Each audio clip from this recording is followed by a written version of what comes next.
You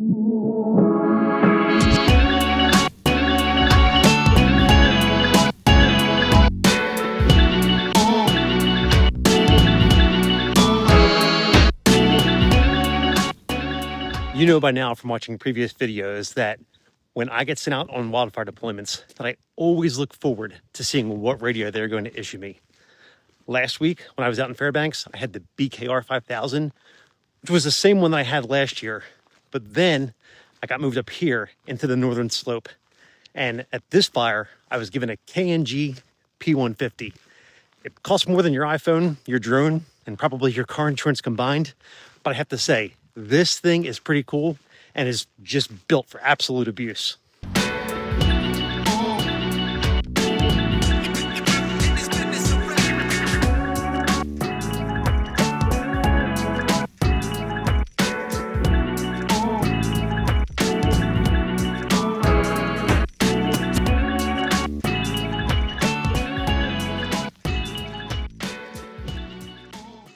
5,000 channels, 6 watts of RF power.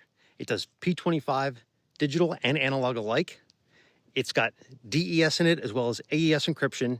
It's IP67 rated and holds the MIL standard 810 ruggedization rating. It's the kind of radio that's perfect for the wildfire environment. And the biggest pro for me was I absolutely hate the obnoxious size of those BKR 5000s. This thing is the perfect size and has a great size-weight ratio. On top of that, I love the top layout of this thing. It is super user-friendly with the ability to turn, scan on and off with its own dedicated button, and the ability to designate and turn on and off a priority channel, again, with its own designated button. It's just a very well thought out kind of top platform.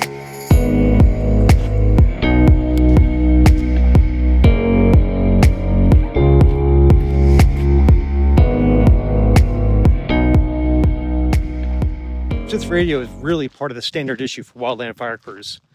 With the analog and P25 capability, it's interoperable across agencies, which means that when one of these incidents goes sideways and resources from all across the country respond, everyone can still talk to each other.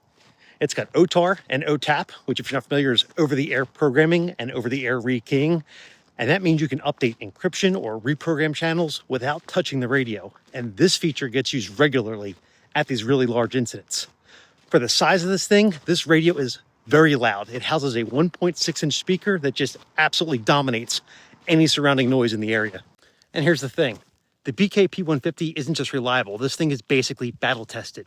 For over a decade, it has been the backbone of wildland fire crews and emergency responders across the country. I mean, this thing has survived hurricanes, wildfires, riots, and rescue missions. And even though BK Technologies has phased out service for the P150 in favor of their newer models like that BKR 5000, their legacy remains. Now, buying a BK radio, especially a P150 on eBay, is totally doable, but it's not exactly like grabbing a flashlight off Amazon. And here's the breakdown.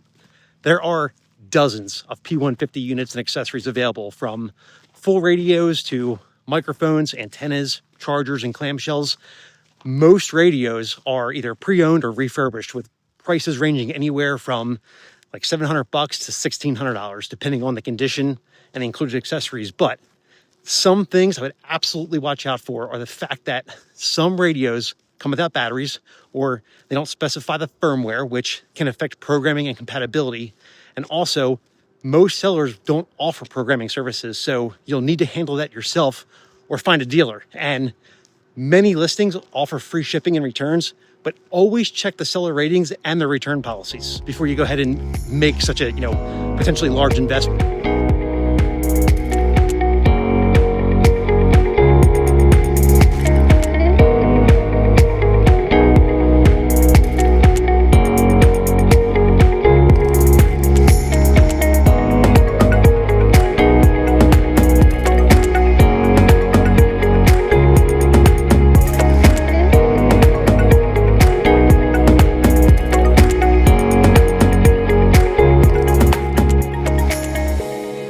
Finally, as far as the programming difficulty, because that is always an issue with these commercial units, this is definitely moderate to advanced. What makes it really tricky is the fact that it requires proprietary software. You need BK's radio editor software, or the RES, which isn't freely available. It's typically distributed through authorized dealers, There's also the issue of firmware compatibility. The radio's firmware must match the version expected by the RES software. If not, you'll hit connection issues even if the radio talks to your computer. It also has a bootloader mode, so programming requires putting the radio into bootloader mode, not just connecting it via the USB, and this step trips up a lot of first-time users. There's also the driver and cable specificity. The programming cable and drivers must be correct and properly installed.